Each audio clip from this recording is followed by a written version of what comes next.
Russian emperor. If you wanted to become emperor of Russia, being the son of the previous emperor was an advantage, but not a guarantee, since the rules of succession were changed to allow the monarch to appoint an heir, and there was no fixed, universally respected succession law for much of the imperial period. The path to the throne is dangerous and unstable. You might inherit the crown peacefully, or you might have to seize it through a palace coup, relying on elite military regiments to arrest your predecessor, who's likely your own spouse or father. Once you secure the throne, you are the emperor and autocrat of all Russia. From now on, your power is absolute and unrestricted, as obeying you is considered a command from God himself. You are seen metaphorically as the Tsar Batyushka, the dear father of your subjects, and you hold supreme authority over the church as well. Even if you rule from the modern, westernized capital of St. Petersburg, where the court speaks French, you must travel to the old capital of Moscow to be legitimate. There, in the Cathedral of the Dormition, you undergo a religious coronation. You are anointed and crowned with the massive Great Imperial Crown, a symbol of your power filled with nearly 5,000 diamonds. Your reign is split in two different sides. Parts of it are still connected to its ancient traditions, while parts of it are becoming more and more modernized, following the rest of Europe. However, your primary goal is expansion. You send your generals to push the borders in every direction, south against the Ottomans to gain access to the Black Sea, west to partition the lands of Poland, or east into the vastness of Siberia. Your empire is built on the backs of serfs. Millions of your subjects are bound to the land, owned by the state or by private nobles. You personally own huge numbers of them. To keep the nobility loyal, you might grant them more rights, freeing them from compulsory service while allowing them to sentence their serfs to hard labor in Siberia. This creates a dangerous disconnect, though. While the common people might revere you as a distant father figure, they blame the nobles for their suffering. This means that if they feel you have been replaced by a false or unjust ruler, they may launch massive, violent rebellions that threaten to tear the empire apart. Your existence at court is one of extreme luxury but constant paranoia, so you rely on a circle of powerful favorites and ministers to govern the vast territories you have conquered. You might reward them with thousands of serfs and vast estates to ensure their support. Macedonian Emperor. Becoming the king, or Basileus of Macedonia, is often a violent and chaotic process. The risk doesn't stop once you are acclaimed king by the army and the leading aristocrats either. You must immediately secure your position. This often means eliminating potential rivals, such as cousins or half-brothers who could challenge your right to rule. Once you do that, you are the head of state, the chief judge, and the high priest, performing daily ritual sacrifices to the gods. Most importantly, you are the supreme commander of the military. You do not lead from the rear, though. You are expected to fight in the front lines alongside your troops, risking injury and death to prove your courage. You rely on a close circle of companions, or hetairoi, who are aristocratic cavalrymen and your closest advisors. You are also served by royal pages, adolescent sons of nobles who guard you while you sleep and help you onto your horse, training to become your future officers. Your reign is defined by constant warfare and expansion. You might subdue neighboring Greek city-states, becoming the leader of a league to unite them against a common foe, like the Persian Empire. Your campaigns can take you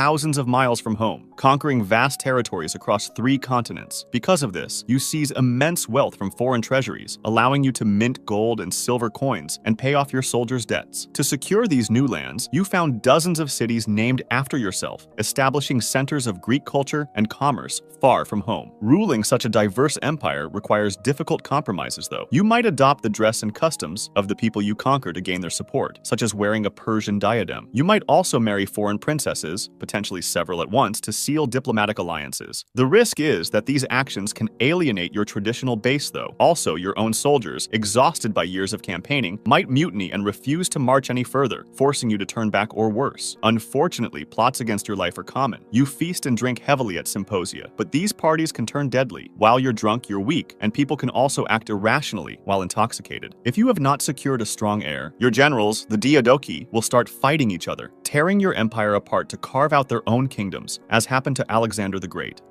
Aztec Emperor.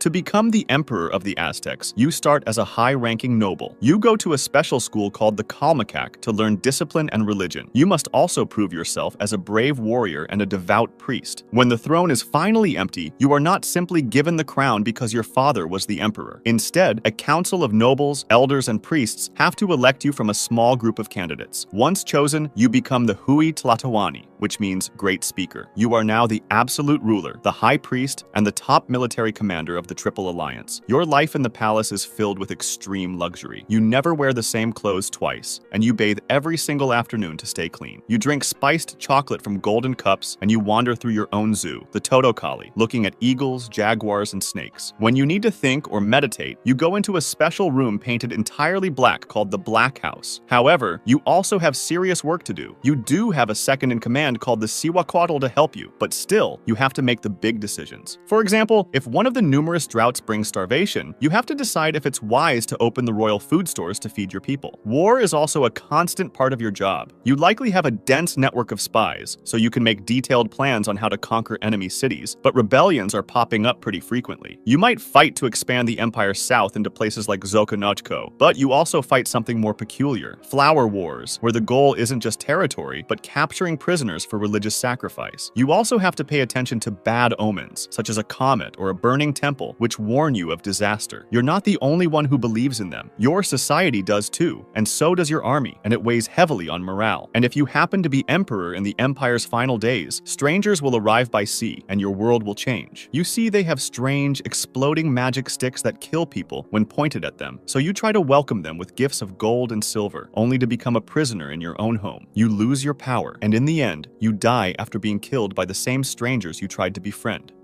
Egyptian Emperor, Pharaoh.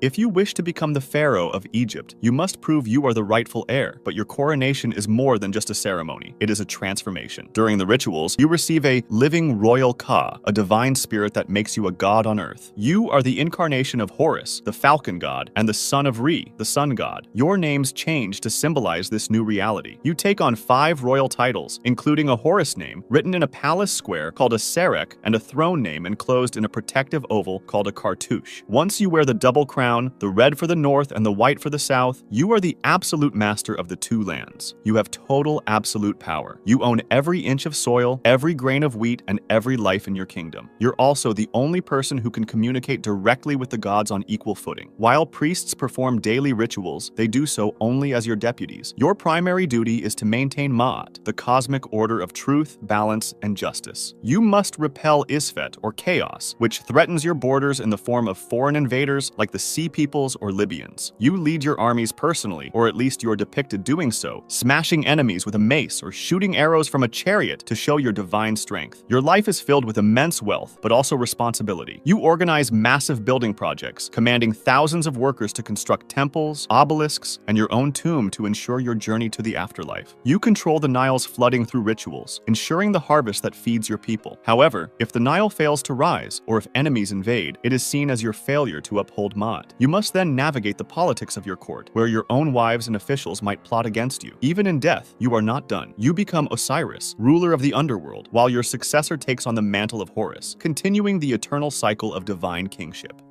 French Emperor.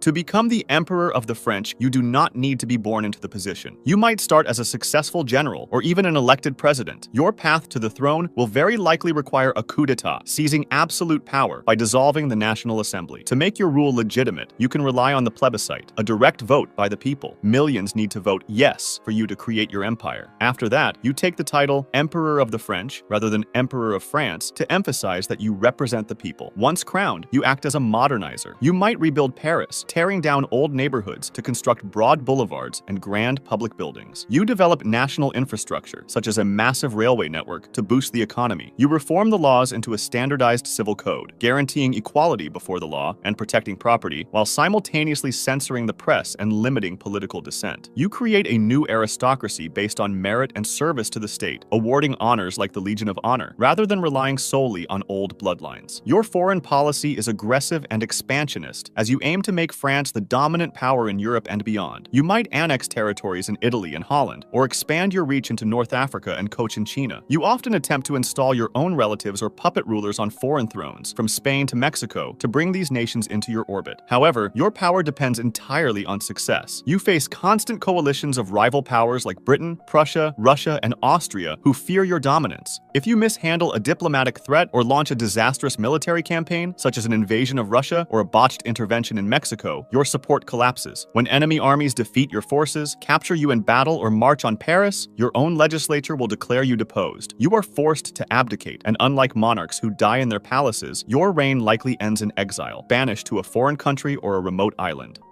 Roman Emperor.